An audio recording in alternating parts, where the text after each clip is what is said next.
HOA demanded my cabin land.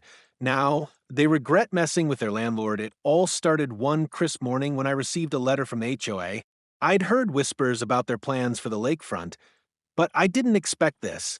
The letter demanded that I vacate my cabin and the surrounding land. It was a brazen move, one that seemed to come out of nowhere. They wanted my piece of paradise for a new development, a community project they said would elevate the area. At first, I thought it was some kind of joke. I mean, how could they just assume they had the right to demand my land? It was my property, my sanctuary, but they were relentless. The letter was backed by threats of legal action, fines, and even claims that my cabin had been built too close to the waterline, violating some obscure regulation they had dredged up from their books. I knew I couldn't let this slide. The lake had been in my family for generations. The cabin was a legacy built with hard-earned money and a deep respect for the land. To simply hand it over to the HOA would be an insult, not just to me, but to my ancestors who had fought to keep this land in our family. I spent weeks researching, gathering information, and talking to lawyers. Every piece of evidence, every legal loophole I could find was in my favor. And when I was ready, I took my stand.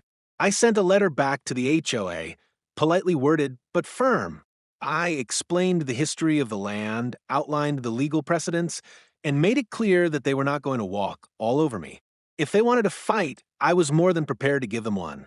But what they didn't know, what they couldn't possibly have predicted, was just how far I was willing to go. I wasn't just going to defend my property with words. I was going to make sure they regretted ever crossing me. The HOA representatives, expecting a simple negotiation, were met with resistance at every turn. Legal documents piled up, and what had seemed like an easy win for them turned into a costly, drawn-out battle. Their emails turned from demanding to apologetic, their tone shifting from arrogance to unease. They realized too late that I wasn't some pushover cabin owner.